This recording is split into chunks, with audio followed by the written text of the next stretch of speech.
Hello dear comrade, welcome back to my YouTube channel dear comrade vlogs. और आज तो वैसे है 14 अगस्त और कल होने वाला है 15 अगस्त। और आपको पता है 15 अगस्त को क्या होता है?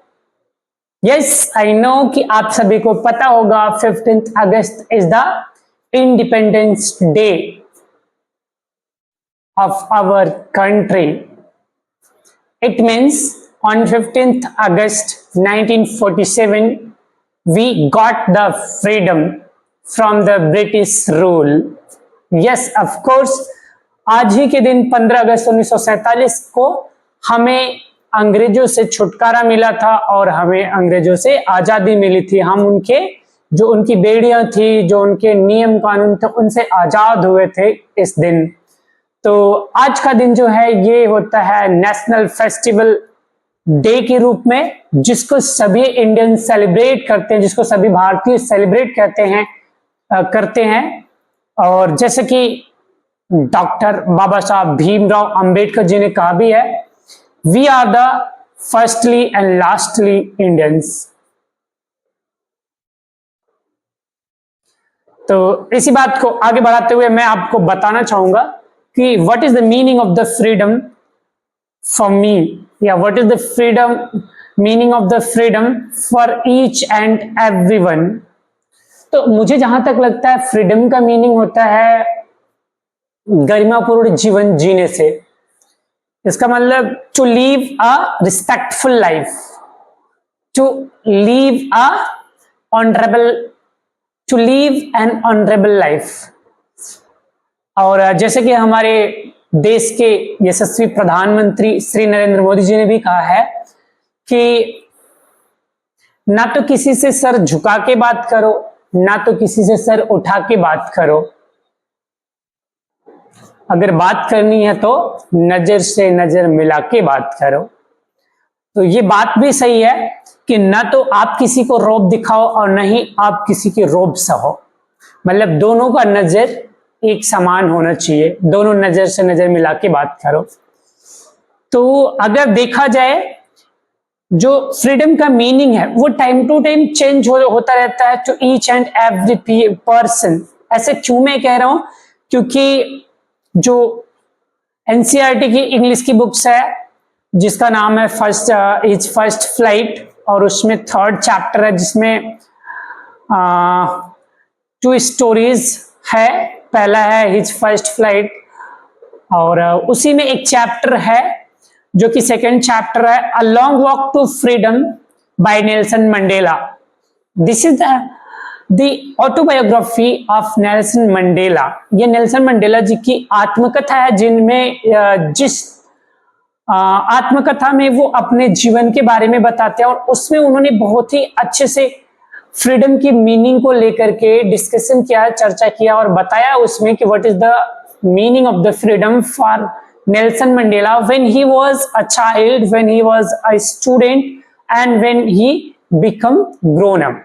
Okay, when he become younger. और जब वो यंग हो जाते हैं तब उनके लिए मीनिंग क्या होता है। तो उसमें सबसे पहले उन्होंने बताया कि the meaning of freedom is to move freely anywhere.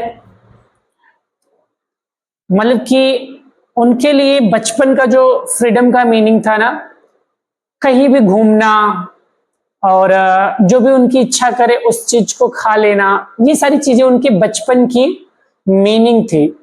जिसमें वो ये भी बताते हैं कि ही वॉज बॉर्न फ्री, कि वो फ्री पैदा हुए थे। इट मीन्स कि वो स्वतंत्र पैदा हुए थे। उस टाइम उनके ऊपर किसी की बेड़ियां नहीं था, किसी का कोई रिस्ट्रिक्शन नहीं था। बट बाद में उन्होंने देखा कि how his rights were to be curtailed. तो अब उन्होंने इसके लिए लड़ाई लड़ना शुरू किया, और फिर उसके बाद जब वो बड़े होते हैं, स्टूडेंट होते हैं, तब वो बताते हैं कि उनके लिए फ्रीडम का मीनिंग क्या है। तो वो कहते हैं कि उस टाइम मेरे लिए फ्रीडम का मीनिंग था जहां मेरा मन करे मैं जा सकूं, जो सब्जेक्ट मेरा पढ़ने का मन करे मैं पढ़ सकूं, और रात के टाइम जैसे अगर उनका मन करे तो वो ऐसे नाइट चमकते हुए रात में तारों भरी रात में तारों से टिमटिमाते रात में वो मक्का को रोस्ट कर सके। और जब और बड़े होते हैं तो उनको पता चलता है कि all these meaning of the freedom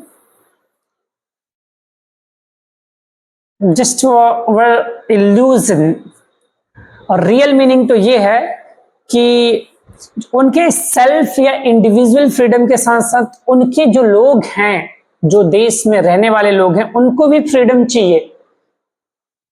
तो इस बात से ये पता चलता है, और उन्होंने ये भी कहा है कि oppressor and oppressed people both must be free, कि ऑप्रेसर और ऑप्रेस्ड पीपल दोनों ही फ्रीडम के पात्र हैं, दोनों को फ्रीडम मिलनी चाहिए, इक्वली फ्रीडम मिलना चाहिए। ऐसा नहीं कि ऑप्रेसर को तो मिला हुआ है या ऑप्रेस्ड को मिला हुआ है और दूसरे को नहीं मिला हुआ है। तो उनका ये मानना था कि freedom must be distributed equally, और इसके प्रति कोई भेदभाव नहीं होना चाहिए। तो अगर आप मेरे अकॉर्डिंग देखोगे तो जैसे कि मैंने आपको शुरू में ही बताया कि फ्रीडम का मतलब है एक गरिमापूर्ण लाइफ से, मतलब आपकी जो लाइफ स्टाइल है वो रिस्पेक्टेबल होना चाहिए। आप दूसरों की रिस्पेक्ट करें, सामने वाला आपकी रिस्पेक्ट करे।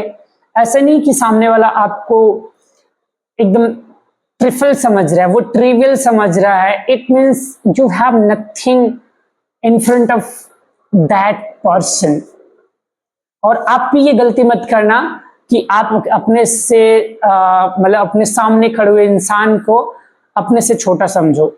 You must understand he is equal to you, not higher not lower, but both are equal. जब इस कॉन्सेप्ट को आप लेकर के चलोगे ना, तब आपको एक्चुअल मीनिंग समझ में आएगा व्हाट इज फ्रीडम। वैसे फ्रीडम का मीनिंग अगर देखा जाए तो बहुत सारे मीनिंग होते हैं इन हिंदी, जैसे स्वतंत्रता। अगर उसके हम सिमिलर वर्ड को इंग्लिश में ही देखें तो फ्रीडम होता है, इंडिपेंडेंस होता है, लिबर्टी होती है, और यहाँ तक कि ओरिजिनलिटी भी इसका सिमिलर वर्ड है। और ये ऐसा इसलिए क्योंकि अगर किसी की फ्रीडम को आप कर्टेल कर दोगे तो इट मीन्स आपने उसके ओरिजिनलिटी को कर्टेल कर दिया है, आपने उसकी ओरिजिनलिटी को खत्म कर दिया है।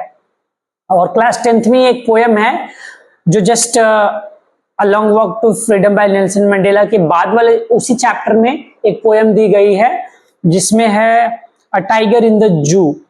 तो टाइगर कहाँ रहता है? जू में तो नहीं रहता ना। जू is not his natural habitat, और जब किसी को आप उसके नेचुरल हैबिटेट से डिस्प्लेस कर देते हो तो आप ये उम्मीद नहीं कर सकते कि उसकी ओरिजिनलिटी को आप देख सको। जो उसका नेचर है, जो बाय बर्थ उसको मिला हुआ है, वो वहां पर नहीं दिखेगा आपको।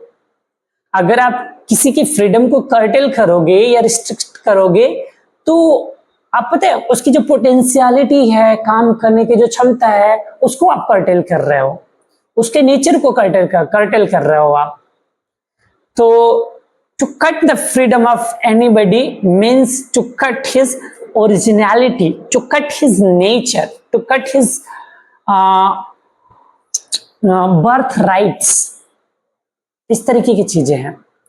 तो इसलिए फ्रीडम सभी को मिलना चाहिए, और फ्रीडम का मतलब है एक रिस्पेक्टफुल लाइफ। तो जब तक आपको एक सम्मान भरा लाइफ ना मिले तब तक आप अपने फ्रीडम में नहीं हो। तो इसलिए आपको इस तरह का फ्रीडम और इस तरीके की फीलिंग्स बहुत जरूरी है। क्यों? क्योंकि हमारा संविधान जो कॉन्स्टिट्यूशन है वो आपको फ्रीडम देता है, and you are the person who got the right of the freedom, okay, by our constitution. So enjoy करिए और मस्त रहिए। तब तक के लिए आप सभी को happy independence day in advance. So all the best and celebrate the Independence Day and enjoy it. And we are going to celebrate just 78th Independence Day, okay, on 15th August 2024. So thank you very much from the bottom of my heart. ठहरी सी बहे हवा जो ये दिल की कहे,